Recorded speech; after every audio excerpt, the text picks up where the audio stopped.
नमो सिद्धाणं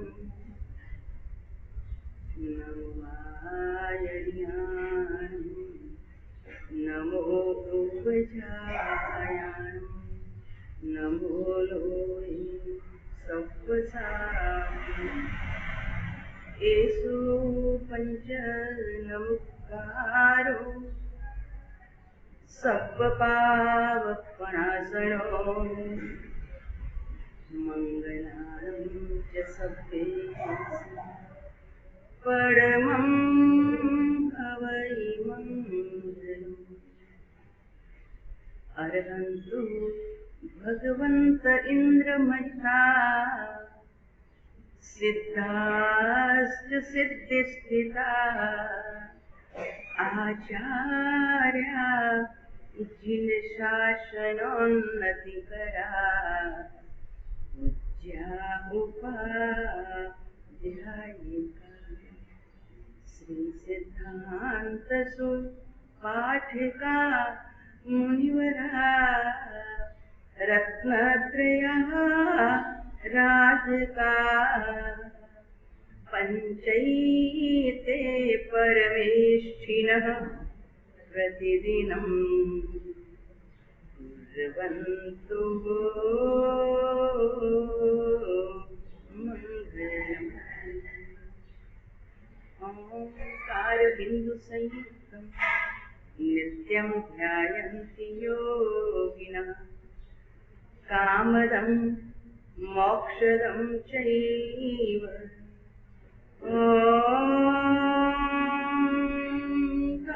ओंकाराय नमो नमः। अज्ञानतिमिरान्धानां ज्ञानाञ्जनशलाकया चक्षुरुन्मिलितं येन तस्मै श्रीगुरवे नमः। तस्मै श्रीगुरवे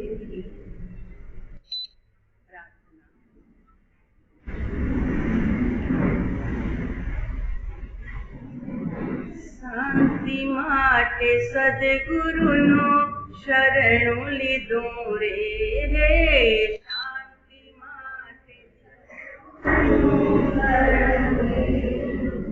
शांति माटे सद्गुरुनो शरणु लीधुं रे शांति माटे सद्गुरुनो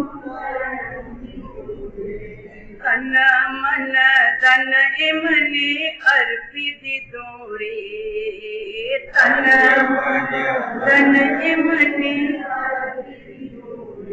शांति माटे सद्गुरुनो शरणु लीधुं रे शांति माटे सद्गुरुनो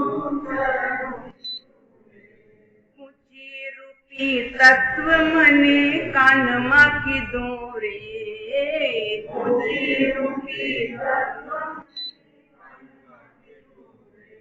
ऊंची रूपी तत्व मने कानमा कीधुं रे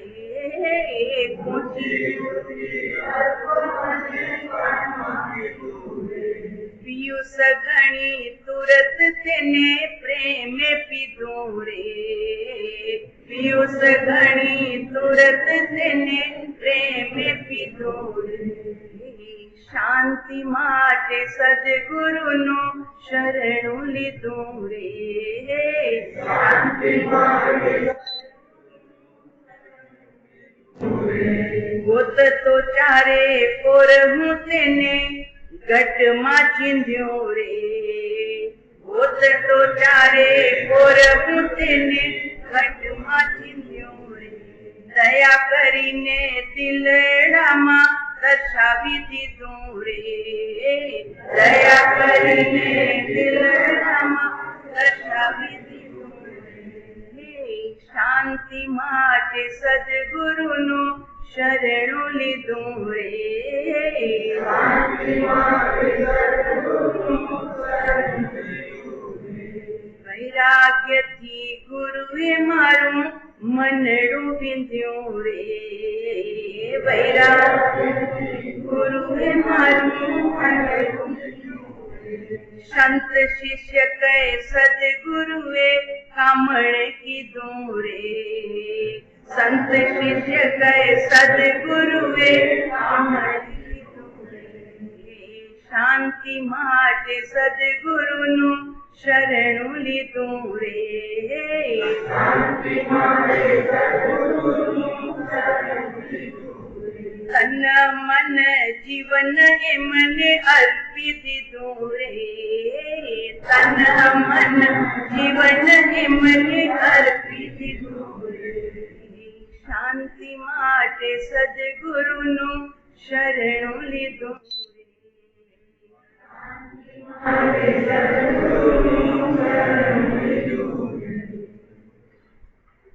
દેહ છતાં જેની દશા વર્તે દેહાતી તે જ્ઞાનીના ચરણમાં હો વંદન અપૂર્વ.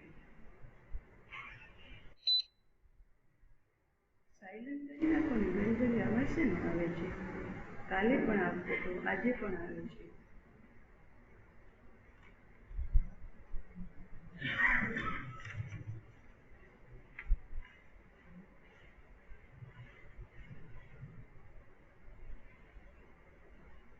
કાલું અણાઈ જીવું ભવસાય રોધી અણંતું.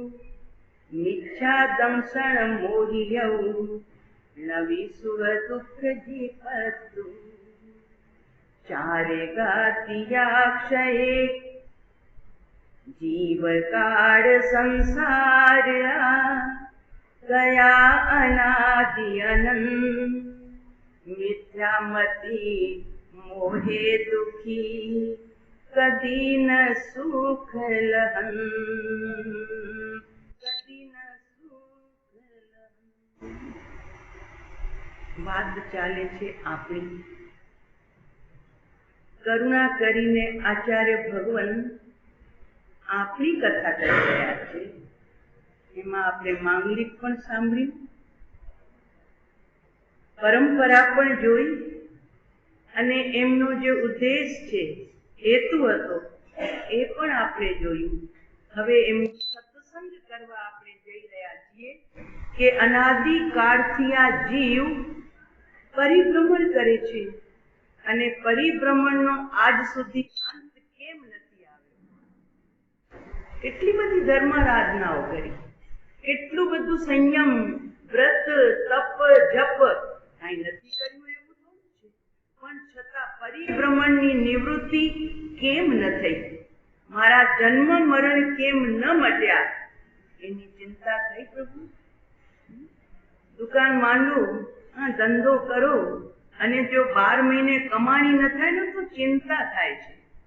ચિંતા થાય, દુકાન કેમ નથી ચાલતી, બેનિફિટ ફાયદો મને કેમ નથી મળતો, શું મારી ભૂલ રહી જાય છે, ગ્રાહકની સાથે વાણીમાં કાંઈ ફરક પડે છે, યા મારા માલમાં કાંઈ અધુરાશ છે, યા મોકાની દુકાન નથી, કારણ શું છે. ધંધો ન ચાલે તો પણ ચિંતા, અને 12 મહિને દીકરો પાસ પણ ન થાય ને તોય ચિંતા. તો પછી અહીંયા આપણે પાસ ન થયા એની કોઈ ચિંતા ખરી? એટલે અહીંયા આચાર્ય ભગવંત કહે છે, જીવ અનાદિ, જીવનો સંસાર અનાદિ, અને વહેતો સંસારનો જે કાળ તે પણ અનાદિ છે. બધું અનાદિ છે. અનઆદિ, જેની કદી શરૂઆત થઈ નથી, એનું નામ અનાદિ. એ સંસાર ક્યારનો છે? તો કે અનાદિનો છે. પ્રવાહથી અનાદિનો ચાલ્યા જ કરશે, ચાલ્યા. તો ઘણા વાર એમ કે મારા સાહેબ બધા દીક્ષા લઈ લેશે તો પછી તમને વોરાવશે કોણ? બધા મોક્ષે વયા જશે તો પછી તમને વોરાવશે કોણ? ભાઈ તું ચિંતા એની શાના માટે કરે છે? તું તારી ચિંતા કર. ડોક્ટર પાસે ત્યારે તું લાઈનમાં ઉભો રહે છે તો કે ડોક્ટર સાહેબ મને પહેલા સાજો કરું, જલ્દી દવા લો. પણ તું સાજો થઈ જઈશ તો ડોક્ટરની ફીસ ભરશે કોણ? શાના માટે ઉતાવળ કરે છે કે મને જલ્દી સાજો કરો? ઉભો રહે ને લાઈનમાં, કે તું દવા લઈશ તો ડોક્ટરની રોજી રોટી. કરીએ છીએ ચિંતા આપણે કે આપણે બધા સાજા થઈ જશું તો ડોક્ટરની રોજી રોટીનું શું ભાઈ? એની કોઈ ચિંતા નથી, મને નિરોગી બનવું છે. ડોક્ટરનું ડોક્ટર જાણે એમ તું શેના માટે ચિંતા કરે છે કે બધા મોક્ષે વયા જશે તો પછી મારા સાહેબોને ઓરાવશે કોણ? એની ચિંતા તને? અરે પ્રભુ, સંસારમાં તો તું બધી જગ્યાએ ફર્સ્ટ, પહેલા મને તો એમ અહીંયા તને કેમ ભીતરથી જિજ્ઞાસા ન જાગી કે પ્રવાહથી સંસાર અનાદિનો છે, પણ વ્યક્તિગત સંસાર અનંત નથી, એનો અંત થાય છે. ઋષભદેવ ભગવાન અનાદિના હતા, સંસારમાં ફરતા હતા. મહાવીરનો આત્મા અનાદિનો હતો, ચાર ગતિમાં ભટકતો હતો, પણ એમણે જ્યારે સંસારથી વિરામ લીધું, ચાર ભાંગા છે, ચાર ભાંગા. જરા શાસ્ત્રીય પરિભાષામાં કહીએ ને તો ચાર ભાંગા છે: અનાદિ અનંત, અનાદિ શાંત, સાદી અનંત અને સાદી શાંત. આ ચાર ભાંગા છે. એમાં પહેલો ભાંગો સંસારને લાગુ પડે છે કે સંસાર પ્રવાદીથી અનઆદિ ચાલ્યા જ કરે છે, ચાલ્યા જ કરે છે. ક્યાં સુધી ચાલશે? તો કે અનંત કાળ સુધી, અનંત, જેનો કદી અંત નથી. પ્રવાહથી સામાન્ય સંસાર. પણ એક જીવને આશરીને એનો સંસાર કેવો છે? તો કે અનાદિથી ચાલુ હતો, પણ સાધના કરી સંયમમાં સ્થિર થયા, સ્વરૂપની પૂર્ણતા પામ્યા, તો શું થયું? એમનો સંસાર શાંત, એટલે અંત સહિત થઈ ગયો. એટલે બધા જ જ્ઞાનીઓ જે અત્યારે સિદ્ધલોકમાં બિરાજે છે, એ બધાનો સંસાર અનાદિનો હતો, પણ શું થઈ ગયું? શાંત, અંત થઈ ગયો સંસારનો. એ બધા જ જીવો આવે છે અનાદિ શાંત. અને જ્યારે મુક્તિમાં પગરણ માંડ્યા, સિદ્ધ લોકનો સ્પર્શ કર્યો, પોતાનું શાશ્વત સ્થાન જમાવ્યું, હવે અનાદિ અનંત કાળ સુધી સિદ્ધલોકમાં બિરાજમાન થયા અને રહેશે. એને કહેવાય છે અનાદિ સાદી અનંત, સઆદિ. શાદી નહીં, લગ્ન નહીં, સઆદિ. સગડાનો સ છે, સગડીનો સ. સાદી અનંત, તો સઆદિ એટલે શરૂઆત થઈ જીવની મુક્તિનું. આ કર્મથી રહી તો હવે ક્યાં સુધી ભગવાન રહેશે? પાછા ક્યારે પધારશે આ ધરતી ઉપર? તો કે રાય નહીં જોતો. એ પોતામાં મશગુલ થઈ ગયા, પોતામાં મસ્ત થઈ ગયા. હવે તો તારો ભીતર ભગવાન છે, એ બહાર આવી શકશે. ઘણા અમને પૂછે, આપ તો इतनी सालों से साधना कर रहे हैं, आपको महावीर का दर्शन हुआ क्या? आपका भगवान ने दर्शन दिया क्या? એને શું કહીએ? એમ જ કહીએ ને, ભગવાન તો દર્શન આપે ને ભાઈ, સમય સમય ભગવાન દર્શન આપે છે. જ્યાં આજ્ઞા પાડવાની છે ત્યાં તરત યાદ આવે આ ભગવાનની આજ્ઞા છે, આ તારાથી થાય, આ ન થાય. તો ભગવાન તો સમય સમય દેખાય છે, ઈ ભગવાનની આજ્ઞા દેખાય છે. પણ મહાવીર દર્શન દેવા નીચે નહીં આવશે, નેમનાથ ભગવાન નીચે નહીં આવશે. એ એમ કે છે કે તારી ભીતરમાં એક જાગતો ભગવાન બેઠો છે, 24 કલાક જાગે છે. તું ઊંઘી જાય છે તો પણ ઈ જાગે છે. તો ઈ જાગતો ભગવાન, જો તું મહેનત કરીશ, પુરુષાર્થ કરીશ, પ્રયત્ન કરીશ, તો એ ભગવાન તને દર્શન આપશે, અવશ્ય દેશે. અને એ તો દર્શન આપ્યા છે માટે તો બધા સિદ્ધલોકમાં છે શ્રદ્ધા. આવી શ્રદ્ધા છે કે મારા ભગવાનના મને દર્શન, એ શ્રદ્ધા નથી હજુ. કે આપણે આપણા પ્રભુની ચિંતા જ નથી, આપણા ભગવાનની. બહારના ભગવાનની ચિંતા ઘણી છે, પણ આપણા ભગવાનની ચિંતા આપણે આજ સુધી નથી કરી ભાઈ, આજ સુધી. એનો તો આ કારણ છે કે અનાદિથી સંસાર ચાલુ છે. પણ જે સિદ્ધલોકમાં બિરાજ્યા, એ કયા ભાંગે બિરાજ્યા? તો કે સાદી અનંત. એટલે તો આનંદન ભગવાને ઋષભદેવ ભગવાનની સ્તુતિ કરતા ગાયું, ऋषभ जिनेश्वर प्रीतम मावरो रे. વ્યવહારમાં ઋષભને પ્રીતમ કીધા, નિશ્ચયથી પોતાનો આત્મા પ્રીતમ છે. કારણ કે મરુદેવા માતા ઋષભ ઋષભ ઋષભ કરીને રોતા રહ્યા. અને જ્યારે ભરતે કીધું કે ચાલો અમ્મા, દાદી આવ્યા છે તમારા દીકરા, બહુ રોતા હતા ને ઋષભ ઋષભ ઋષભ કરીને, મારો ऋષભ દુખી હશે, શું ખાતો હશે, શું પીતો હશે, ક્યાં ફરતો હશે, ચાલો હવે તમને બતાવું તમારો ઋષભ. અને જ્યાં હાથીના હોદે બેસી અને આવ્યા મરુદેવા માતા, સમવસ્ત્રમાં બિરાજમાન ઋષભ જોયો. અને ઋષભની ઠકુરાઈ, ઋષભની એ ઠકુરાઈ જોઈ ને ત્રિભુવન પતિની, હા, દેવતાઓના ચામર વીંધવા ને સોનાની રૂપાની વરસાદ વરસાવી અને જાત જમાટ સંવત્સરણ એની રચના અને એમાં વાજતા 12.5 કરોડ દેવતાઈ વાજિંત્રો. આ જ્યાં સાંભળ્યું ને ત્યાં તો માતાજી આશ્ચર્યચકિત થઈ ગયા. આપણે કહીએ એમના પડલ ખુલી ગયા. આંખોના પડલ નહીં, અંતરના નેત્રોના પડલ ખુલ્યા. અંતર નેત્રોના. અરે હું રિષભ કરતી હતી અને રિષભને તો કાંઈ પડી નથી.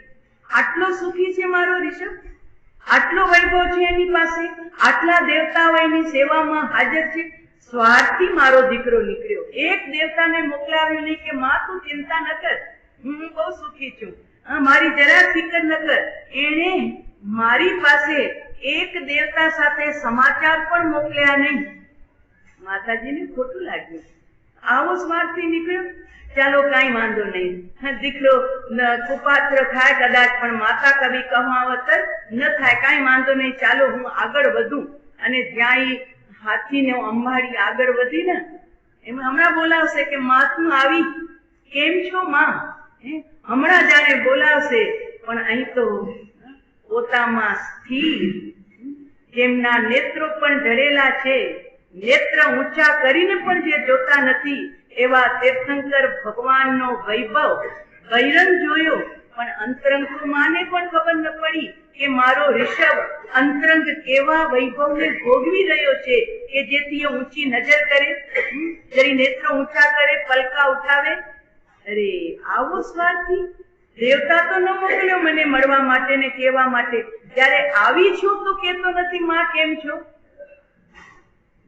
હાથીની અંબાડી ઉપર સ્થિર થઈ, બસ આત્મા મારો એક જ મુજ સાથે થશે.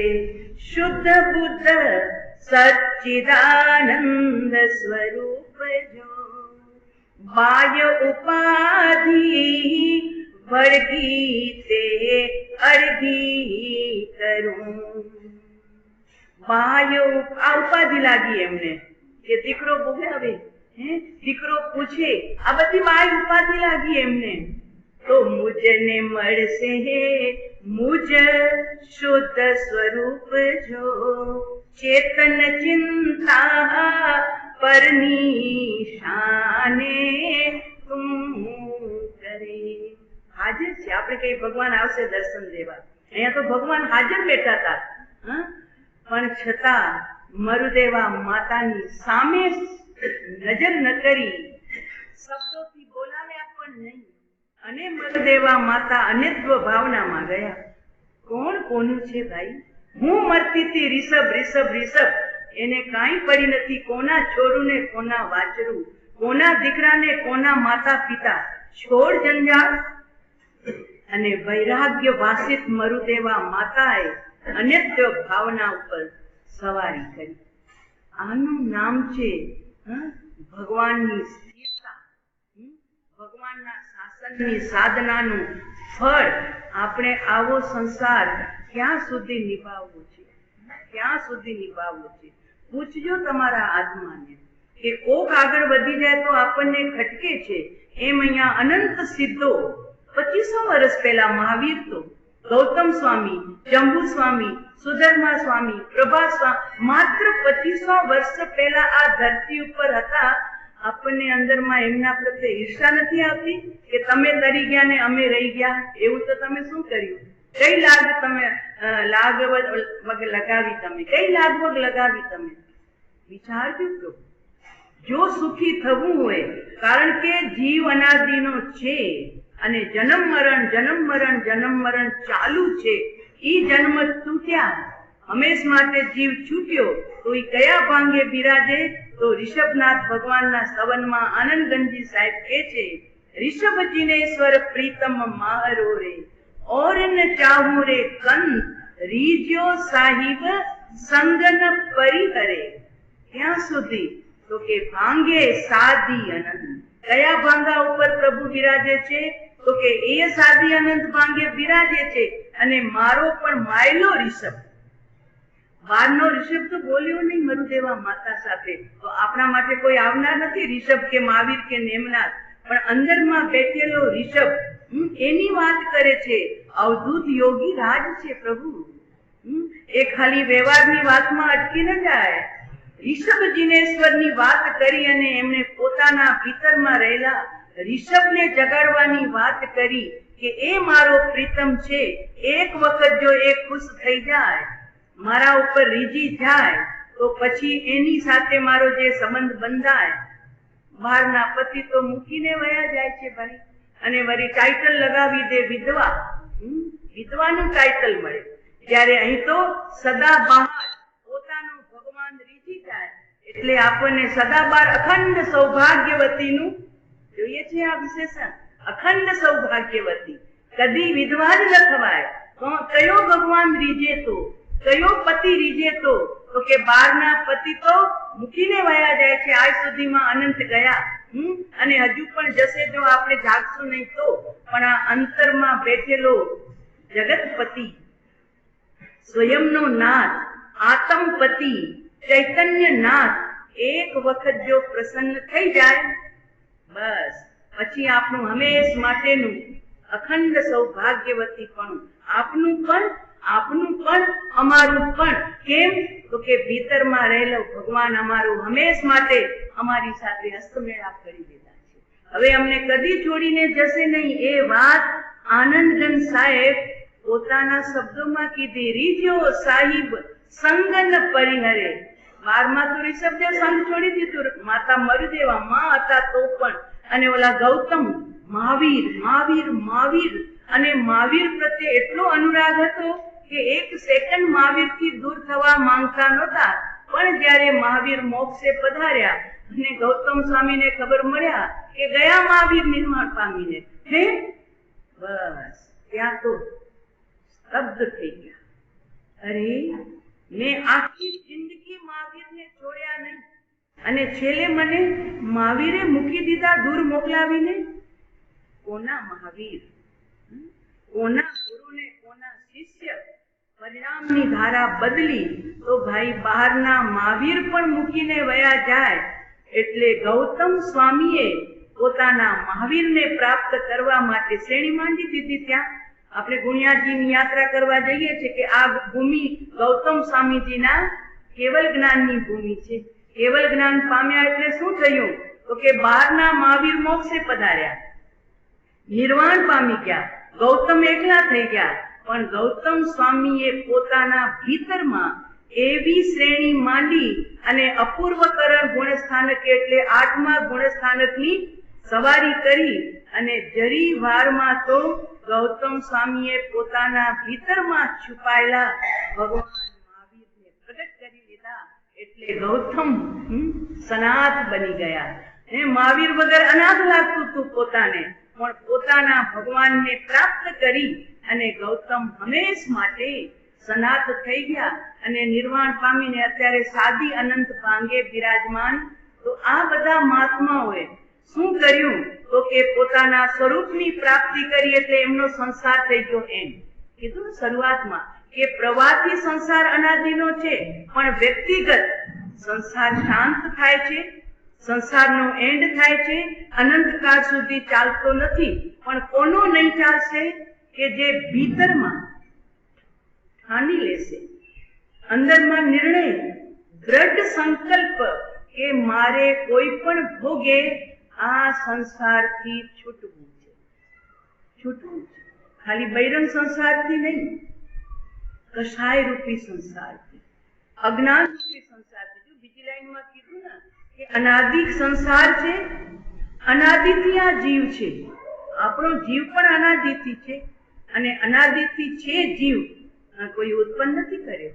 ઘણા લોકો કે ભગવાનને બનાવ્યા, તો પછી ભગવાનને કોણે બનાવ્યા? ભગવાને માણસ બનાવ્યું કે ભગવાને જાનવર બનાવ્યા, તો ભગવાનને કોણે બનાવ્યા પાછા? એટલે અમારે ત્યાં ગુરુદેવ પ્રશ્ન પૂછતા જયારે ભણાવતા હતા ત્યારે કે ઈંડુ પહેલા કે મરઘી પહેલા? કોણ પહેલા? તમે કહેશો મરઘી પહેલા, તો મરઘી ઈંડા વગર આવે? તો કે ઈંડુ પહેલા. બરોબર ને? ને મરઘીમાં ઈંડામાંથી મરઘી આવે તો કે ઈંડું પહેલા, તો ઈંડું મરઘી વગર આવે તો હવે કોણ પહેલા? બીજ પહેલા કે વૃક્ષ પહેલા? તો કે પહેલા તો બીજ જ હોય ને, તો વૃક્ષ વગર બીજ આવ્યું ક્યાંથી? એટલે આનું નામ છે અનાદિ. લોકો કે છે ને ઓલા કે પહેલા ઓલા તમારા વૈજ્ઞાનિકો બનાવે છે ને આજના બાળકોને, તો કે પહેલા બધા માનવ છે ને વાંદરા હતા. વાંદરા હતા આપણે કમલેશ વાંદરા હતા કે હા કે છે, તો વાંદરામાંથી મનુષ્ય થઈ ગયા, ચમત્કાર થયો. અરે ભાઈ, વાંદરાની યોની તિર્યંત છે, 4 પગો પ્રાણી છે, વાણી વગરનો છે, અને આપણે 2 પગા છીએ. એટલે આપણી યોની મનુષ્યની ગતિ જુદી અને જાનવરની ગતિ જુદી. પણ એવી અંદરમાં તમને ભૂસું ભરાવી દીધું અત્યારના વૈજ્ઞાનિકોએ કે આપણે પેલા વાંદરા નહોતા ભાઈ. આ 6ઠો વારો આવશે ને જ્યારે આ ધરતી ઉપર બધું જ પ્રલય થઈ જશે. અત્યારે પ્રલય દેખાઈ જ રહ્યો છે, એ ગામના ગામ તારા થઈ જાય છે. તો જ્યારે ઘર જ નહીં રહેશે રહેવા માટે અને બચેલા લોકોને પોતાના જીવનને યાપન કરવા માટે ક્યાંક રહેવું પડશે ને, તો મકાન જ ન હશે, ઝૂંપડા પણ ન હશે, ત્યારે એ ગુફાઓનો આશ્રય લેશે અને ગુફામાં રહેશે. હવે ત્યાં નથી સુથાર, નથી ત્યાં કોઈ નાવી એટલે હજામ, નથી ત્યાં કોઈ દરજી, કોઈ ત્યાં સંસ્કાર ન રહ્યા. એટલે એમનું જીવન મેં ઘણા વખત પહેલા વાંચ્યું હતું એક કથામાં, એટલે ચોપડીમાં, કે વૈજ્ઞાનિકો જંગલમાં ફરતા હતા. એ લોકોનું તો કામ જ એ છે ને બહારની ખોજનું. તો જંગલમાં ફરતા હતા ફોરેસ્ટમાં, તો એક વરુનું ટોળું જતું હતું. તો એમાં એક વરુ એમને વિચિત્ર લાગ્યું. તો કે આ વરુ આવો મોટું તો બાળક જેવું છે, એનું મનુષ્ય જેવો એનો ઘાટ છે, અને 4 હાથ પણ એના અલગ છે, નખ તો વરુના જુદા હોય. તો કે આમાં કઈક રહસ્ય છે.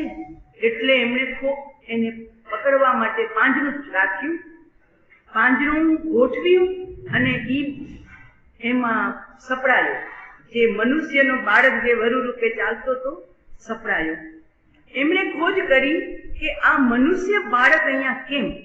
ખોજ કરતા કરતા સમાચાર થયા કે એક બાજુમાં ખેતર હતું, ખેતરમાં કિસાન પરિવાર રહેતો હતો, રાતના સૂતા હતા. અને અત્યારે એવા તો દાખલા રોજ આવે છે કે બાળકને વરુ ઉઠાવી ગયું, સિંહ ઉઠાવી ગયા, લગભગ માણસને ઉઠાવી જાય છે. અત્યારે ગીરના જંગલમાં, સાસણ ગીરની અંદરમાં ખેડૂતો સૂતા હોય બિચારા ખુલ્લામાં અને ઉઠાવી જાય. તો આ બાળક માની ગોદમાં કે ગોળિયામાં સૂતું હશે, તો ઓલું વરુ માદા આવી અને એને ઉઠાવી ગઈ. ઉઠાવ્યા પછી એ તો મારી નાખે, આમ તો એનું ભોજન છે, પણ ખબર નહીં કારણ કે એના પ્રત્યે એને પ્રેમ જાગ્યો. માર્યો નહીં, એનું એ પાલન કરવા લાગી, દૂધ પીલાવા લાગી પોતાના વરુ બચ્ચા સાથે. એ બાળકનું પણ એમ ગુફાની અંદરમાં રાખી અને પાલન પોષણ કર્યું. હવે બાળકના દિવસો જતા તો મોટો તો થતો ગયો ને, પણ હવે જો મનુષ્યની માતા હોત ને તો એને બોલતા શીખવાડશે કે બેટા બોલો જે બેટા ઉભરે થાવ, આંગળી પકડીને એને ઉભો કરતે.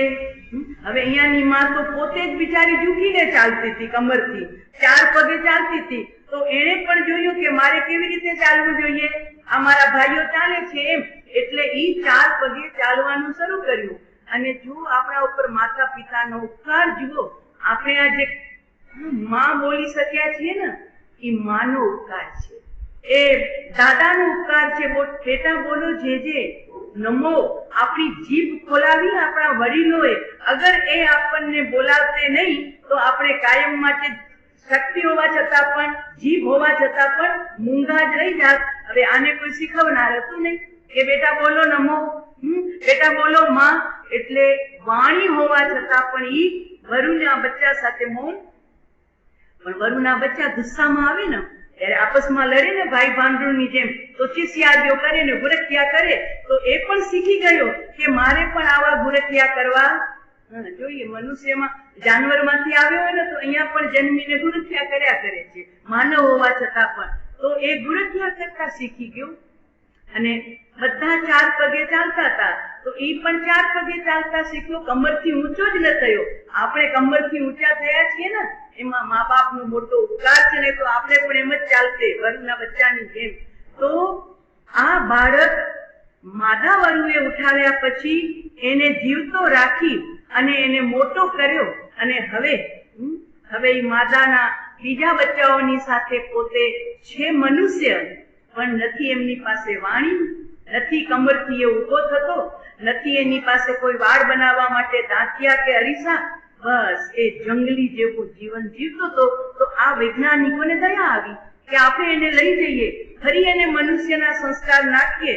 પણ હવે આ વર્ષોથી જે જંગલી જાનવરો સાથે રહ્યો ને, તો એને જેવો પિંજરામાં પૂર્યો એવા વૃત્યા કરવા લાગ્યો, પિંજરાને થપાથપ કરવા લાગ્યો, અને જરીક એને બહાર કાઢે કે જરીક એને ખવડાવીએ, એને બોલતા તો બટકા ભરવા લાગ્યો.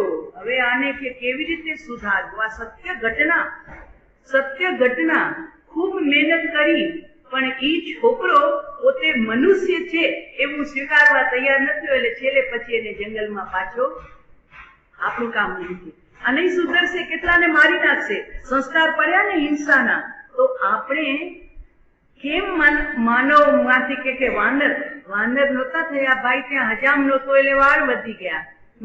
ત્યાં જંગલી જેવું જીવન, દરજી નહોતો કે કપડા નહોતા કે તાકા લઈ આવે એટલે કપડા વનના પહેરવા લાગ્યો, વસ્ત્રો વલકલના. અને પછી આપસની અંદરમાં કોઈ સંસ્કાર ન હોવાથી એનું જીવન જાનવર જેવું થઈ ગયું. ભોજન બી નહોતું ભાઈ, અનાજ જ ન હશે.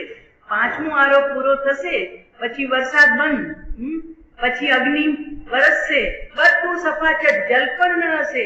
ગંગાજીનો પ્રવાહ પણ આટલો જ બની જશે, માત્ર ગાડું ચાલે એટલું. અને એમાં અસંખ્ય માછલાઓ, જે દિવસે તો પકડી નહીં શકશે એટલી ગરમી હશે, એ રાતે માછલા પકડી અને ઓલી ધગધગતી રેતીમાં શેકી અને એનું એ ભોજન હશે.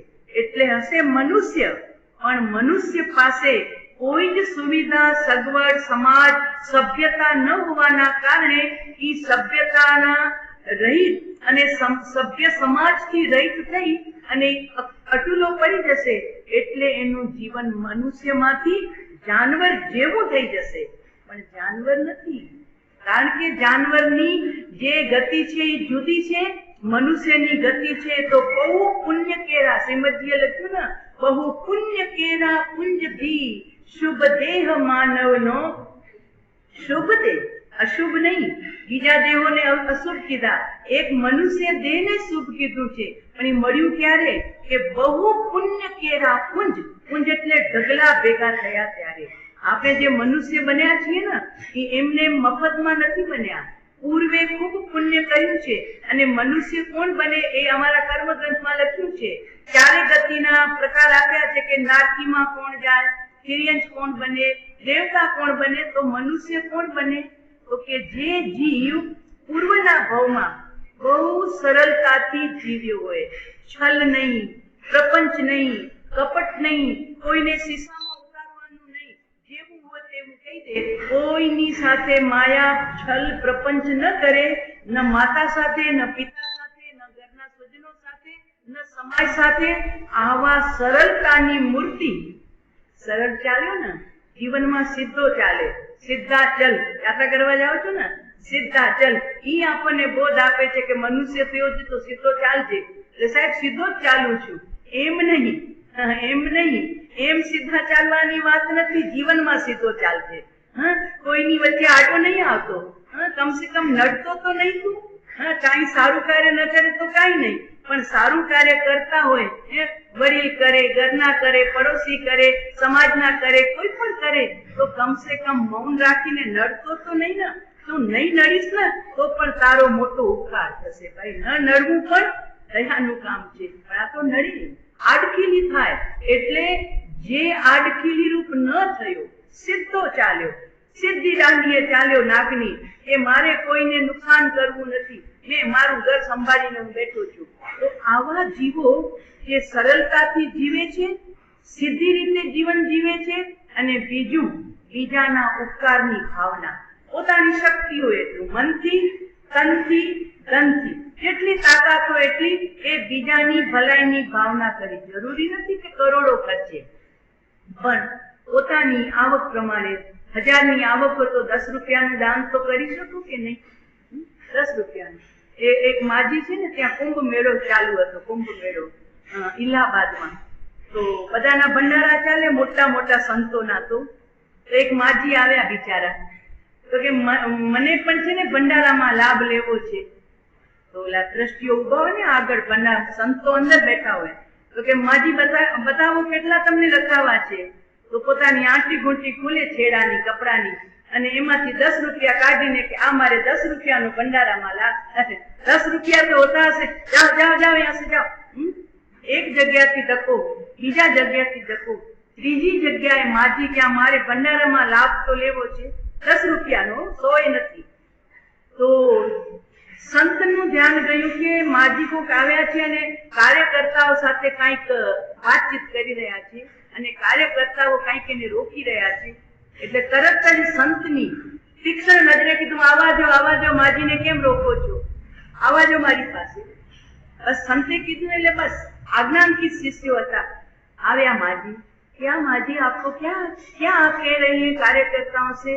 तो के स्वामी जी आपका इतना बड़ा भंडारा चल रहा है और इतने लोग आपके यहाँ अनुक्षेत्र में भोजन ले रहे हैं, तो मुझे भी कुछ लाभ लेना है. मेरे पास ज्यादा तो नहीं है, लेकिन ये 10 रुपये की नोट है, मैं ये 10 रुपया भंडारे में लिखवाना चाहती हूँ, लेकिन कोई स्वीकार नहीं कर रहा है.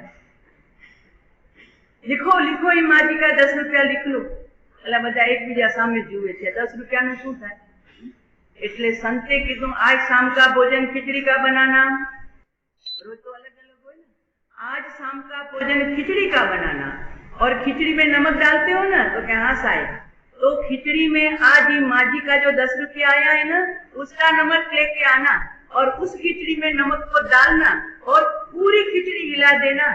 तो इस माजी का जो नमक है ना, वो सबके पेट में जाएगा, इसलिए माजी का दान सबको पहुंच जाएगा.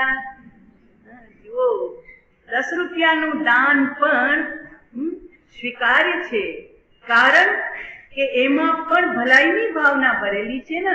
એમ જરૂરી નથી કે આપણે બધા લાખો ખર્ચીએ, પણ એનો મતલબ નહીં કે મારી પાસે 100 જ છે તો હું 100 માંથી 10 પણ ન ખર્ચું. આવી ભલાઈ કરી છું, વાત ઈ ચાલે છે કે આપણે પૂર્વમાં ભલાઈની ભાવના જેટલી શક્તિ હતી એટલી કોકનો હાથ પકડીને, કોકને બીજી રીતે મદદ કરીને, તો ભલાઈની ભાવના, દાનની ભાવના, જેટલું દાન થાય એટલું, અને સરળતાની ભાવના, કોઈને નડવાની નહીં ભાવના, આ કારણ આપ્યા, એના કારણે આપણા બધાનું આયુષ્ય બંધાયું કે જાઓ, હવે તમને શરીર પણ સીધું મળશે અને સાધના કરવા માટેના સ્થાનો પણ તમને સુગમતાથી પ્રાપ્ત થશે.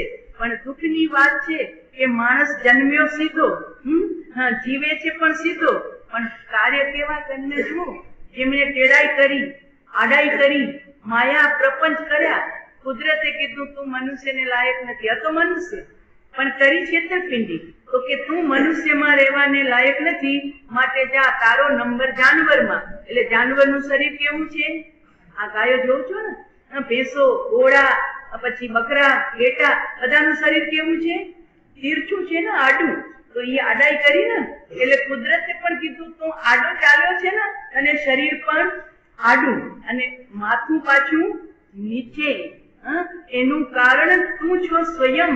તે જેવું કર્યું એવું તને કુદરતે ફળ આપ્યું. ભગવાન નથી આપતા, કુદરતે ફળ આપ્યું. એનો મતલબ કે આપણે મનુષ્ય બન્યા છીએ ને ભાઈ, એ પૂર્વના આ શુભ કાર્યના કારણે. પણ હવે અહીંયા આવ્યા પછી આપણે આપણી ચિંતા કરીએ. જીવ મારો કોઈએ નથી બનાવ્યો, એ ભગવાને બનાવ્યા. ભગવાને બનાવ્યા હોય તો એક સુખી શા, એક દુઃખી કેમ, એક નિરોગી કેમ, એક રોગી કેમ, એક બંગલામાં, એક નિર્ધન અવસ્થામાં, ઝૂંપડામાં. ભગવાન આવો ભેદભાવ કરે ભાઈ? ભેદભાવ કરે એને આપણે ભગવાન ન કહીએ. ભગવાનની કરુણા તો સર્વ જીવો પ્રત્યે સમાન વરસે છે. તો પછી ભગવાને નથી બનાવ્યા. આપણા તીર્થંકર દેવ કે છે કે અમે જગતને બનાવતા નથી. તીર્થંકર દેવ જગતને બનાવતા નથી, પણ એમના જ્ઞાનમાં, કૈવલ્ય જ્ઞાનના પ્રકાશમાં જેવું જગત દેખાયું એવું એમણે વાણી રૂપે બતાવ્યું છે, બનાવ્યું. હા, ભગવાન જગતને બનાવે ને તો ભગવાનની શાંતિ હરાઈ જાય, ભગવાન દુખી થઈ જાય. અત્યારે એક સંતાન નથી સચવાતું તમારાથી, બધા એક ઉપર આવી ગયા, 2 નહીં, 3 નહીં, 1 બસ. હવે સાહેબ નથી સચવાતા. અને ભગવાનના આટલા સંતાન, એ ભગવાન સુખી હો કે દુખી હો, તમે વિચાર કરજો. એક સંતાનમાં બી માં કંટાળી જાય છે, તો આટલા કરોડો નહીં, લાખો અબજો સંતાનો ભેગા પેદા કર્યા હોય, એ ભગવાનની દશા શું થઈ જાય ભાઈ? એટલે ભગવાન જગતને બતાવે છે કે જગત અનાદિ છે, જગતમાં 6 દ્રવ્ય અનાદિ છે. ખબર છે ને 6 દ્રવ્ય ક્યાં છે? કોણ કહી શકશે? 6 દ્રવ્ય: ધર્માસ્તિકાય, અધર્માસ્તિકાય, આકાશાસ્તિકાય, ઉદ્ગલાસ્તિકાય, કાળ અને જીવ. આ 6 દ્રવ્ય તીર્થંકર દેવે પોતાના જ્ઞાનમાં જોયા. બીજા કોઈ દાર્શનિકોએ આ 6 દ્રવ્યની વાત નથી કરી. માત્ર જીવ અને પૂતગલ 2 દેખાણા છે, પણ તીર્થંકર દેવના જ્ઞાનમાં ધર્માસ્તિકાય નામનું દ્રવ્ય દેખાણું. એનું કાર્ય છે, જ્યારે આપણે ચાલીએ છીએ ને ત્યારે આપણને અદ્રશ્ય રૂપે, એ દ્રશ્ય નથી પણ અદ્રશ્ય રૂપે આપણને સહાય આપે છે. એટલે આપણે પણ ગતિ કરીએ છીએ અને પૂતગલ પણ ગતિ કરે છે. અહીંયા પડ્યો હોય કચરો અને વંટોળ આવે તો અહીંનો કચરો ઉડીને ત્યાં જાય છે ને, જે એનો મતલબ એ ધર્માસ્તિકાયને સહાય કરે છે.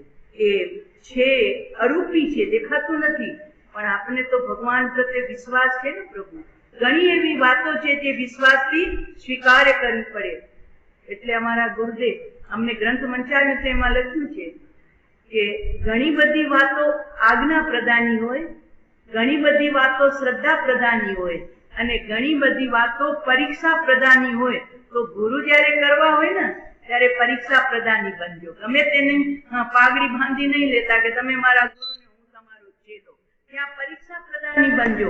પણ જે વાતો આપણી બુદ્ધિથી બહાર છે, આપણી સમજથી બહાર છે, મેરુ પર્વત, વિમાનો, પૃથ્વીની જે બધી રચના, એ તમારી બુદ્ધિથી બહાર છે, માટે શ્રદ્ધા પ્રદાની બનજો. બસ મારા ભગવાને કીધું. શ્રીમદજી પાસે એક ભાઈ સાહેબ આવ્યા કે સાહેબ મેરુ 1,00,000 યોજનનો છે કે પછી એનાથી નીચો છે? મેરુ 1,00,000 યોજનનો છે કે નીચો છે? તો કે ભાઈ તમને મેરુનો કોન્ટ્રાક્ટ લેવો છે? તમને મેરુનો કોન્ટ્રાક્ટ લેવો છે? તો કે ના ના, હું એમ જ પૂછું છું. તો પછી જે વાત શાસ્ત્રમાં લખેલી છે તારી બુદ્ધિ નથી પહોંચતી, તો પછી ભાઈ સ્વીકાર કરી લે, સ્વીકાર કરી લે. જ્યાં તારી બુદ્ધિ નથી પહોંચતી એના માટે ચર્ચા કરવા ક્યાં નીકળ્યો છે? પ્રયોજનભૂત વાતમાં તું માર કે મારો સંસાર અનાદિથી ચાલે છે સાહેબ, એ પૂરો થાય કે ન થાય, એમાંથી હું મુક્ત થઈ શકું કે નહીં, કયા કારણે હું ભટકી રહ્યો છું, કયું કારણ મારા જીવનમાં દુઃખનું છે, હું કયો ઉપાય કરું તો હું સુખી થઈ શકું. આવા પ્રશ્ન પૂછ કે જે તારા માટે પણ હિતકર બની શકે. રોજની રોજ વાત એક જ લઈ આવે છે. મેરુ પર્વત ઊંચો છે કે નીચો છે? પૃથ્વી ગોળ છે કે ચોરસ છે? બીજો પ્રશ્ન તો કે ગોળ હોય તો તને નુકસાન કે ચોરસ હોય તો તને નુકસાન? કઈ પૃથ્વી હોય તો આપણને નુકસાન થાય અને કઈ પૃથ્વી હોય તો આપણને ફાયદો થાય? અરે ચોરસ હોય તોય આપણને કઈ ફાયદો નથી અને ગોળ હોય તોય કઈ આપણને નુકસાન નથી. એ વાતો શ્રદ્ધા પ્રદાની. મારે એ કહેવું છે કે જ્યાં આપણી બુદ્ધિ પહોંચ નથી ત્યાં શ્રદ્ધા પ્રદાની બનજો. મારા ભગવાનના શાસ્ત્રમાં જે લખ્યું છે એ મારા માટે માન્ય છે. પછી મને કેવળ જ્ઞાન થશે ત્યારે હું જોઈ લઈશ. ને ત્રીજું છે આજ્ઞા પ્રદાની. જીવન જીવવું છે ત્યારે આજ્ઞા મુજબ. મારા ભગવાને આ આજ્ઞા કરી છે તો મારે મારા જીવનમાં ઈ આજ્ઞાને અપનાવી મારે સુખી થવું છે. કોક વાતો આજ્ઞા પ્રદાની, કોક વાતો શ્રદ્ધા પ્રદાની, અને ગુરુ કરવા હોય ત્યાં તો પરીક્ષા પ્રદાની બનવું જ પડશે. જો પરીક્ષા પ્રદાની ન થશું તો પિત્તલ મળી જશે ને માની લેશું આપણે સોનું. અને આપણા જીવનની અંદરમાં જે કશાયો ઘટવા જોઈએ, મિથ્યાત્વ હટવું જોઈએ, મમત્વ તૂટવું જોઈએ, એના બદલે મમત્વ, લોભ, લાલચ આપણી વધતી જ રહેશે તો માનીને ચાલો કાંઈક તમે ભૂલ્યા છો. કારણ કે સંતો આપણા જીવનમાં મમત્વ ઘટાડવાનું કામ કરે, આપણા જીવનમાં અહંકાર ઘટાડવાનું કામ કરે, અને આપણા જીવનમાં લોભ અને લાલચ. આ લાલચ કોને અપાય ખબર છે? આવા બચ્ચા હોય ને, અમે તો નાના હતા, અમને લાલચ જ નહોતી હો. અહીંયા પાઠશાળા સુંદરબેન ભણાવતા હતા, પણ ક્યારે લાલચ ના આપી કે જે બાળકો ને બાલિકાઓ પાઠશાળામાં આવશે એને ઇનામ મળશે કે એને ઓલી પ્રભાવના મળશે. મળી આપણને કદી ન મળી, કારણ કે બસ ભણવાનું એટલે ભણવાનું, પ્રતિક્રમણ કરવાનું એટલે કરવાનું, કોઈ લોભ લાલચનું અંદરમાં કોઈ લક્ષ્ય જ નહોતું. પણ અત્યારે તો નાનો ટ્રેન્ડનો આવે ને, જો મારા સાહેબ પાસે નમો નમો બોલ, નવકાર બોલ, મારા સાહેબ તને ગિફ્ટ આપશે. સીધી મારા સાહેબ તને ગિફ્ટ ન રાખ્યો તોય લાવવી પડે.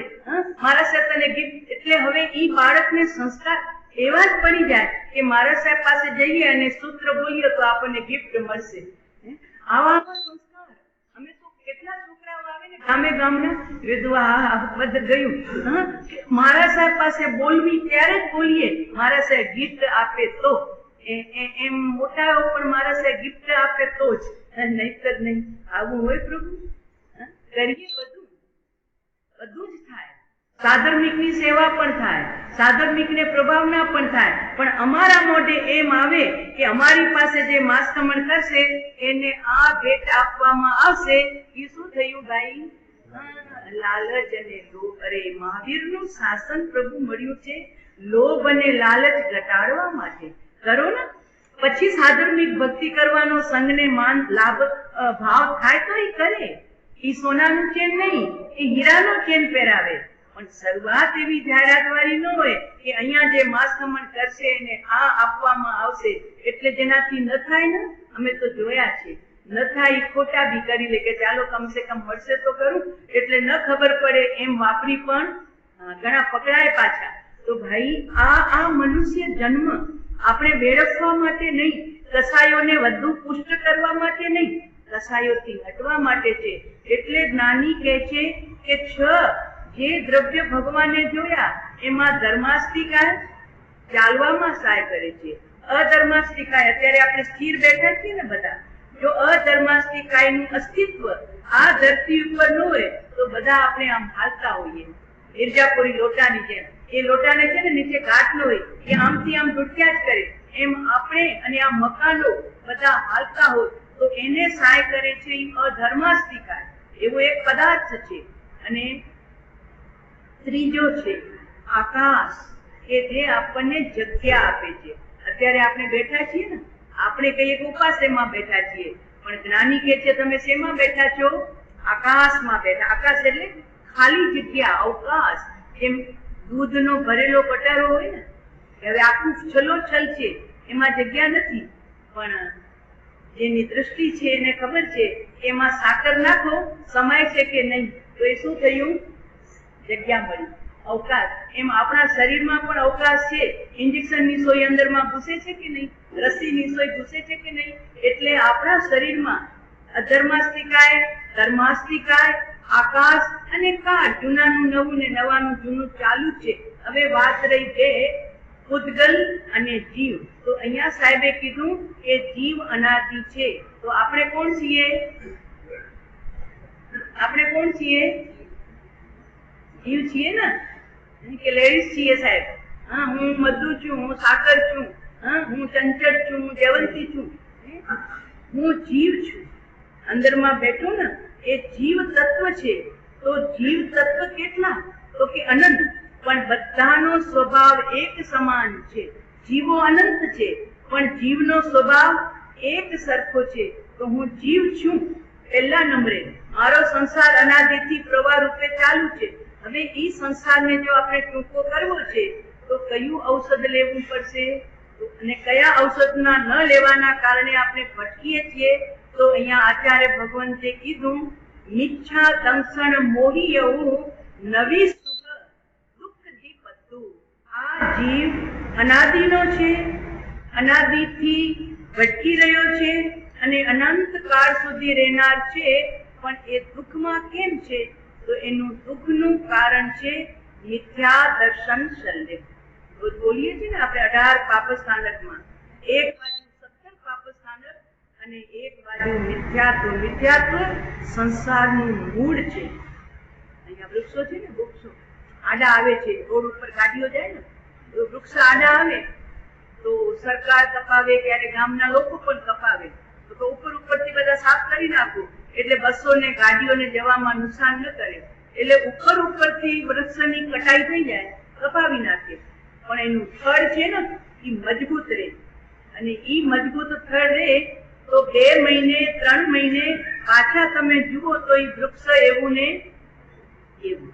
પણ જો જમીનમાંથી પડી જાય, ભૂકંપ થાય, કાંઈ એવા વાવાઝોડા આવ્યા ને વચ્ચે, ત્યારે કેટલા ચીકુના ઝાડ અહીંયા ભોજપુર ને ઝરપડાની વાડીઓમાં તૂટી ગયા હતા, તો જે મૂળ સોતું વૃક્ષ ઉગી ગયું, એ વૃક્ષ હોય લીલુંછમ, 4 દિવસ સુધી લીલુંછમ દેખાય, એના પાંદડા સુંદર દેખાય, પણ મૂળિયા છૂટી ગયા ને એ વૃક્ષ ધીરે ધીરે ધીરે ધીરે સુકાવા લાગે છે. અને જેના મૂળિયા મજબૂત છે, સબૂત રાખ્યા છે, માત્ર ઉપરથી એની કપાઈ કરી છે, તો બસ એ વૃક્ષ પાછો વધી આવે છે. એમ અનાદિકાલથી આપણો સંસાર અડીખમ કેમ ઉભો છે? સંસારના જન્મ જરા મૃત્યુ કેમ ઉભા છે? તો કે આપણે સંસાર તો કાપ્યો, પણ ઉપરના ડાળા પાંદડા શાખાઓ કાપી, પણ જે મૂળિયા હતા ને મજબૂત, એ મૂળિયા આપણે કાપ્યા નહીં. અને એ મૂળિયા મોપતિના બોલ બોલો છો ને તમે બધા, અમારામાં છે સમકિત મૂળ નિર્મલ રસ્તે જીવ જોઈ જૈણા કરું, પહેલું, જેમાં મૂળમાં સમકિત છે, એ નિર્મલ દ્રષ્ટિએ હું જીવને જોઈને જૈણા કરું છું. તો મૂળપતિમાં તો જીવ છે નહીં, એ તો આપણા હાથમાં છે, દેખાય છે, એમાં જીવ નથી. અને તમે બોલો છો સુતથ દીઠી, સુતથ દીઠી હૃદયમાં ધરું. પછી એ જ વાત, સુતથ દીઠી તો કઈ દ્રષ્ટિ? તો કે જેમ સૂત્રાર્થમાં કીધું છે એવી દ્રષ્ટિ ધારણ કરું છું હું હૃદયમાં. તો મારે જોવાના લેન્સ, દ્રષ્ટિ એટલે લેન્સ. એકની એક વાત આપણે કઈ રીતે જોઈએ છીએ. સીતાજી એક જ હતા, પણ લવકુશની દ્રષ્ટિમાં એ માં હતા, ભામંડલની દ્રષ્ટિમાં એ બેન હતા, રામજીની દ્રષ્ટિમાં એ પત્ની હતા, અને પિતા જનકની દ્રષ્ટિમાં એ સીતાજી એક જ. જોવાની દ્રષ્ટિ બધાની જુદી, એમ વસ્તુ એક જ, પણ જોવાની દ્રષ્ટિ જુદી. એટલે સુતથ દીઠી હૃદયમાં ધરું. તો જે રીતે જ્ઞાનીઓએ સૂત્રને જોવાની દ્રષ્ટિ અને અર્થને જોવાની દ્રષ્ટિ આપી, તો કે નવામાં નવી સાડી આવી હોય, નવામાં નવી એકદમ 25,000ની સાડી, પણ તમારી દ્રષ્ટિમાં શું દેખાયું? જો દ્રષ્ટિ મળી છે તો બીના દ્રષ્ટિએ હા શું રંગ છે, શું પસમાઈ છે, શું સુંદર એની ડિઝાઇન છે, શું કલર છે, રાજી થઈ જાઓ, પહેરતા પણ ખુશ. પણ તમારી પાસે જો સૂત્રાર્થ દ્રષ્ટિ છે તો ઈ સાડી હાથમાં આવતા તમને શું દેખાશે? એક વખત આ કપાસ હતું, ખેતરમાં ઉગ્યું હતું, એમાંથી આ તાણાવાણા બન્યા, રંગ પુરાયા, એટલે આખી આ સુંદર મજાની સાડી બની છે. વર્તમાનમાં પર્યાય દ્રષ્ટિએ અત્યારે એ સાડી દેખાય છે, પણ એની દ્રવ્ય દ્રષ્ટિએ પહેલા પણ ઈ કપાસ ખેતરમાં થયું છે, ખાતરના સારે, જમીનના સારે અને પાણીના સારે. ખેતરમાં જમીન, ખાતર અને પાણી મળ્યું તો ઈ કપાસ થયું, એમાંથી આ સાડી આવી. અને પહેર્યા પછી જયારે જૂની થઈ જશે ત્યારે ઈ સાડી ફરી પાછી એમ ભોજન સુંદર મજાની ડીશની અંદરમાં બરફીના ટુકડા આવે, આ મોઢામાં પાણી છૂટે. પણ જેને દ્રષ્ટિ મળી છે, સૂત્ર દ્રષ્ટિ હૃદયમાં ધરું ને, તો ઈ જીવ શું કરશે? તો કે તરત એને બરફી નહીં દેખાય, બરફીનું પૂર્વ જીવન દેખાશે. દૂધ ક્યાંથી આવ્યું? તો કે ગાયના પેટમાં, બરોબર ને? ગાયના પેટમાંથી, આંચળમાંથી દૂધ મળ્યું. તો ગાયે શું ખાધું હતું? ઘાસ. ઘાસ ક્યાં ઉગ્યું હતું? જમીનમાં. જમીન ખેતરની હતી. તો જુઓ, આખી જમીનમાંથી મળેલો રસાયણ એ ઘાસ, ગાય પેટમાં દૂધ થઈને આપણી પાસે આવ્યું. હવે આપણે એને બરફી રૂપે આરોગી, અને ઈ બરફી સવારમાં કયા રૂપમાં જોવા મળશે? આનું નામ છે પૂતગલને જોવાની દ્રષ્ટિ અને જીવને જોવાની દ્રષ્ટિ. એ હૃદયમાં ધરીએ ને તો ન રાગ થાય ને ન, ઠીક છે, પહેરી લીધી સાડી, ઠીક છે, જમી લીધી બરફી, પણ જે અંદરમાં ઓલી રાગ વેદાય ને, રાગ, ઈ રાગ ન વેદાય. એ અહીંયા અમને કીધું સમકિત મૂળ નિર્મલ દ્રષ્ટિએ જીવ જોઈ જૈણા કરું. તો જેના મૂળમાં આ સમ્યક દ્રષ્ટિ પડી છે એને ધરી અને પછી જીવોને તું જો. આમાં પછી શું આવે? પહેલું સંકિત મોહનીય, મિશ્ર મોહનીય અને મિથ્યાત્વ મોહનીય.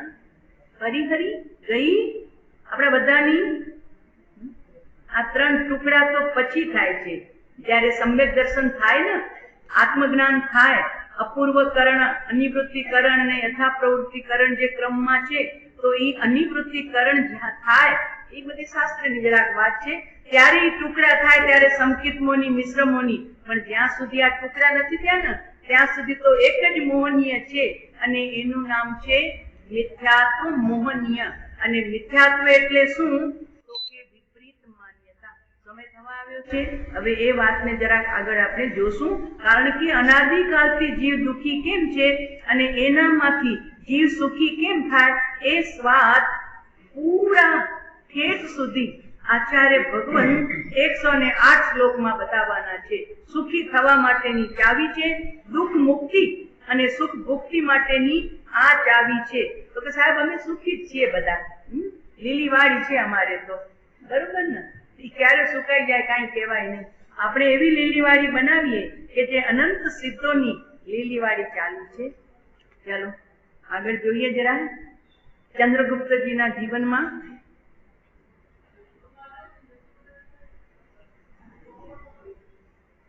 જ્યારે ચંદ્રગુપ્ત પાટલીપુત્રમાં બિરાજમાન થયા અને મૌર્ય વંશની સ્થાપના થઈ અને એમને સમ્રાટ તરીકેનો અભિષેક થયો, તે અરસાની અંદરમાં મગધમાં દુષ્કાળ શરૂ થઈ ગયો. પહેલો દુષ્કાળ પડ્યો હતો ક્યારે? તો કે જ્યારે ભદ્રભાવ સ્વામીજી હતા ત્યારે, એટલે વીર નિર્માણ પછી 155 વર્ષે એ ગાળાની અંદરમાં પહેલો દુષ્કાળ પડ્યો હતો, 12 વર્ષનો. બધા દ્રષ્ટાંતો છે ઘણા બધા. હવે આ બીજો દુષ્કાળ પાટલીપુત્રમાં ત્યારે પડ્યો કે જ્યારે ચંદ્રગુપ્ત રાજા બન્યો ત્યારે સ્થૂલીભદ્રજી વયોવૃદ્ધ હતા, એટલે મગધમાં ત્યાગ કરી અને અન્ય દેશોમાં સાધુ સમુદાયને વિહાર કરવાની આજ્ઞા કરી કે અહીંયા ગોચરી પાણી દુર્લભ થઈ જશે. કારણ કે વરસાદ નથી વરસ્યો તો લોકોની પાસે ધાન ન હશે, ધાન ન હશે તો પોતે શું જમશે ને તમને શું વરાવશે? એટલે આજ્ઞા ફરમાવી તો ઘણા સાધુઓ ગુરુ આજ્ઞા અનુસાર અન્ય દેશોમાં વિહાર કરી ગયા. પરંતુ આર્ય સુહસ્તી સૂરીના એ વિદ્વાન સાધુઓ ગુરુદેવે ના કહેવા છતાં પણ કે સાહેબ આપ વયોવૃદ્ધ છો, ત્યારે ડોલીનું પ્રચલન નહોતું, વ્હીલચેર નહોતી, વિહાર હતો, હવે એમનાથી વિહાર થાય એવું હતું નહીં, તો કે અમે આપની સેવામાં રહેશું, સુહસ્તી સૂરી મહારાજ સાહેબને કીધું. તો તે સમયે મહારાજા ચંદ્રગુપ્તના રાજ્યકાળનો પ્રારંભના વર્ષો હતા. દુષ્કાળના કારણે રાજ્યમાં ટેક્સ મળે ને, એ કર બધું બંધ થઈ ગયું, જેથી રાજ્ય ખજાનામાંથી જે અન્ય ક્ષેત્રો ભોજન શાળાઓ આદિ ચલાવાતા હતા, એ રાજા એના પાડી કે હવે મારી પાસે રાજ્ય કોષમાં જ નથી, તો રાજ ખજાનામાં નથી, તો હું કેવી રીતે ચલાવવું? એથી જે ભવભીરુ સંતો હતા એ બધા એ દેશ છોડી અને આગળ વધવા લાગ્યા. અમુક સાધુ સંતો વિહાર કરવાને જે અસમર્થ હતા એવો અનશન કરી લીધું કે હવે આહાર સુલભ નથી તો આપણે અનશન કરી લઈએ કે જેથી આત્માની સાધના કરી અને આપણે દેહનો ત્યાગ કરીએ. તે સમયે અનાજ એટલું બધું મોંઘું થઈ ગયું હતું કે મોટા મોટા શ્રીમંતોને ત્યાં પણ એક જ વખત રસોઈ થતી હતી અને તે રસોઈ પણ ઉણોદરી તપની સાથે જમતા હતા. ઉણોદરી સમજાયું ને? એક થાળી ભરીને પૂરું ખાઈ લઈએ, ભૂખ હોય એટલું, અને એક ભૂખથી ઓછું ખાવું. બીજા નંબરનું તપ છે પહેલા નંબરનું તપ ફૂલ જમો અને બીજા નંબરનું તપ છે ઉણોદરી, ઉણ ઉદર, ઉદરને ઊણું રાખવું. અને જેનાથી તપ ન થાય ને એને હંમેશા ઉણોદરી તપ તો કરવું જ. બે રોટલીની ભૂખ તો એકની ભૂખ તો અડધી. કારણ કે ઉણોદરી એટલે પેટમાં જગ્યા રહે અને એનાથી આળસ ન આવે, એનાથી સ્ફૂર્તિ રહે, સાધના ને સ્વાધ્યાય કરવાની આપણને મસ્તી મળે.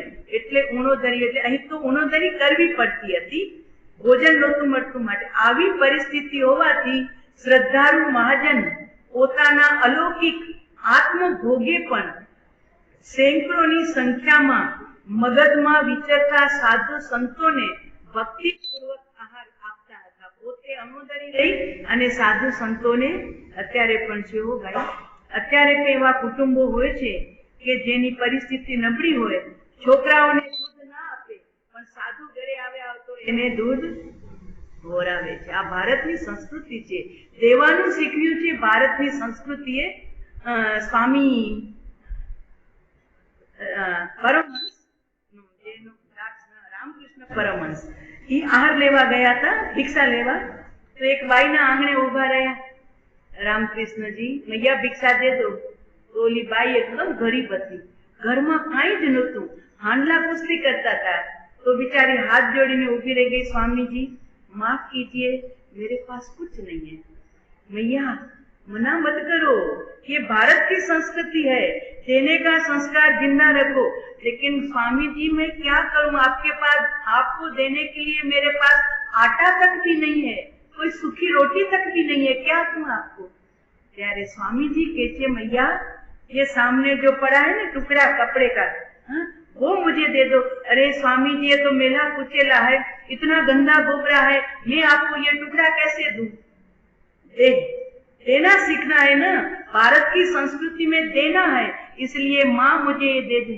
लेकिन स्वामी जी आप ये गंदे कुचले मेले टुकड़े को क्या करेंगे भिक्षा में, आपका ये भिक्षा पात्र अशुद्ध हो जाएगा. देखो मैया हम आपको भारत की संस्कृति जो देना सिखाती है ना, वो हम संस्कार जिंदा रखना चाहते हैं, हमको दे दो. लेकिन आप क्या करेंगे हमारे गंदे कपड़े को. मैं जाऊंगा गंगा मैया के किनारे, वहां मैं उनको सफाई करूंगा, सफा करके मैं उनको एकदम स्वच्छ सा बनाऊंगा, उनको सुखा दूंगा, सुखा के मैं मेरी स्थान पे ले जाऊंगा और उसमें से एक एक तांतणा मैं अलग करूंगा, ताना वाना हो ना भणेला उसको मैं अलग करूंगा, फिर उनको बाटी बनाऊंगा, એટલે વાટ બનાવીશ અને વાટ બનાવી मेरी मैया है ना काली माँ, उनके मंदिर में मैं दीप जलाता हूँ, उस दीप में उस बाती को मैं जलाऊंगा. इसीलिए माँ मुझे दो. એટલે કહેવાનું તાત્પર્ય કે ના ન પાડો, નથી કાંઈ તો ટુકડો કપડાનો પણ મને આપ, તારા દેવાના સંસ્કાર ખતમ થવા જોઈએ એમ શક્તિ નહીં, દેવાની ભાવના. 2 આપ્યા કે 10 આપ્યા કે આટો આપ્યો કે મિષ્ટાન આપ્યું એની વાત નથી. એમ અહીંયા જો આ શીખવાડવા માટે ચંદ્રગુપ્તે શું કર્યું કે અન્નક્ષેત્રો બંધ કરાવી દીધા. રાજા છે તો બંધ કરાવ્યા, ભોજનશાળાઓ બંધ કરવામાં આવી. હવે આર્ય સુહસ્તીજીના 2 વિદ્વાન શિષ્યો ચંદ્રગુપ્તને જાગૃત કરવા માટે મંત્ર વિદ્યાનો પ્રયોગ કર્યો.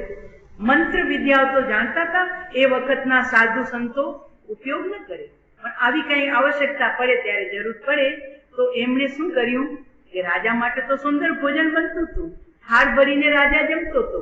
એટલે રાજા જમવા બેસે ને તો રાજાના થાળમાંથી ભોજન અદ્રશ્ય થવા લાગ્યું. એટલે રાજાને ખબર ન પડે કોણ ખાઈ રહ્યું છે, પણ એના પેટમાં જાય એના પહેલા થાળ ખાલી થઈ જાય. એટલે રાજા દુબળો થઈ ગયો. ચાણક્યના ધ્યાનમાં આવી ગયું કે રાજા સુસ્ત દેખાય છે, શરીર પણ પતલું થઈ ગયું છે, કારણ શું છે. ત્યારે ચંદ્રગુપ્તને પૂછ્યું શું વાત છે, શરીર કેમ દુબળું પતલું પડી ગયું છે. ત્યારે એમણે કીધું પિતા તુલ્ય હતા ને ચાણક્ય તો કે મેં કોઈને વાત નથી કરી આજ સુધી, તમે પૂછો છો તો હું કહું છું, મારો થાળ આખો ભરાયેલો હોય છે પણ ખબર નહીં હું ભોજન કરી નથી શકતો, હું તો હજુ થોડું ખાઉં ન ખાઉં ત્યાં બધું મારું ખાલી થઈ જાય છે. અચ્છા એમ છે. ચાણક્યને ધ્યાન આવી ગયું, નક્કી કોક રાજાના ભોજનમાંથી કોક ભાગ પડાવે છે, એટલે આપ ચિંતા ન કરો, આવતીકાલે એનો નિવેડો થઈ જશે. એટલે બીજા દિવસે જ્યારે રાજા જમવા બેઠો, ખૂબ થાળ મોટું આજે ભરાવ્યું છે અને જ્યાં રાજા જમવામાં હજી બેઠા છે એટલામાં તો અદ્રશ્ય શક્તિઓ આવી અને ભોજન પૂરું કરવા લાગી. અડધું ભોજન જ્યાં થયું ત્યાં ચાણક્ય હાજર હતા. એમણે શું કર્યું, ધુમાડો કર્યો. જેવો ધુમાડો કર્યો તો આખો રૂમ ધુમાડાથી ભરાઈ ગયો. એટલે ધુમાડાના કારણે જે આંખમાં અંજન આંજેલું હતું ને એ અંજન નીકળી ગયું. અંજન નીકળી ગયું એટલે મારા સાહેબ 2 જે બેઠા હતા જમવા માટે ભેગા એ ખુલ્લા થઈ ગયા. ખુલ્લા થઈ ગયા એટલે ચંદ્રગુપ્ત આશ્ચર્યચકિત ત્યાગી સંત અને મારે ત્યાં આવી રીતે ચોરી છુપી ભોજન કરવા આવ્યા છે? ચાણક્ય પણ હાજર હતા. એમણે કીધું, અરે પૂજ્યો, તમારા જેવા સંતોએ આ પ્રમાણે અંજન ગુટિકાનો ઉપયોગ કરી અને જો ભોજન કરશે તો ગુરુવાર તમારામાં ને અમારામાં ફરક શું રહ્યો? તમારામાં ને અમારામાં ફરક શું રહ્યો? આ કાર્ય આપ જેવા સમર્થ જ્ઞાની મુનિ ભગવંતોને દૂષણ આપનારું છે, માટે આપે આવી રીતે ભોજનનો ત્યાગ કરવો જોઈએ. ત્યારે ચાણક્યના વિનયયુક્ત વચનો સાંભળીને, જો એમણે પણ વિનયથી વાત કરી, તોછડાઈશી નહીં. ભૂલ થાય, સંતોની પણ ક્યારે ભૂલ થાય. આ તો ભૂલ નથી, ચાય કરીને આવ્યા હતા, પણ છતાં વિનયપૂર્વક એની રજૂઆત હોય, તોછડાઈ પૂર્વક નહીં.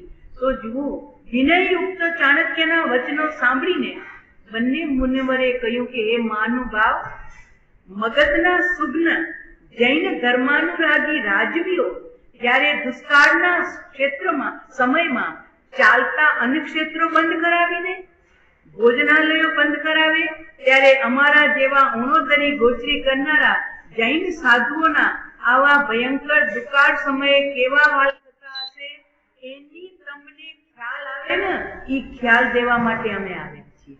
અમે આ ધંધો કરીએ નહીં, પણ તમે અન્નક્ષેત્ર બંધ કરાવી નાખ્યા, ભોજનશાળાઓ બંધ કરાવી નાખી, તો આવા વખતમાં લોકોનું શું થશે અને સંતોનું શું થશે?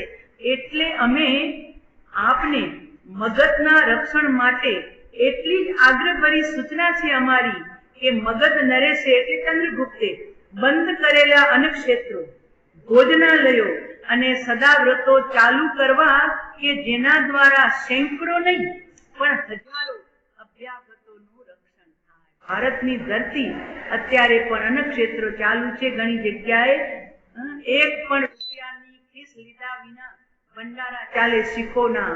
અહીંયા તમે જાઓ ગોંડલ પાસે વીરપુર, ત્યાં 24 કલાક ભંડારો ચાલુ છે, એક પણ પૈસો લેતા અને આપ્યા જ કરે છે. બે ચીજો હોય, મગને રોટલી. અમે સાધુ સંતો પણ ત્યાં ઉતરીએ ને તો ત્યાં વોરવા માટે જઈએ તો ખબર પડી, ત્યાં બટાકાનું શાક તો આપણે લઈએ નહીં, પણ મગ અને રોટલી, બસ ભાત નહીં, મગ રોટલી. જે આવે એ મગ રોટલી ખાઈ લે. અમે પણ હોરી આવ્યા હતા જ્યારે જુનાગઢ ગયા હતા 2008ની સાલમાં, ત્યારે ખબર પડી, નહીં તો વીરપુરમાં આપણે ખબર નહીં.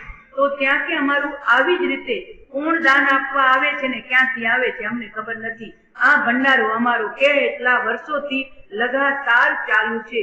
એવા તો કેટલી જગ્યાએ અને જ્યાં જૈનોની ભોજનશાળાઓ ચાલે છે ત્યાં પણ બહુ ઓછા મામૂલી મૂલ્યથી ભોજન પીરસવામાં આવે છે, પણ અહીંયા તો બિલકુલ બંધ.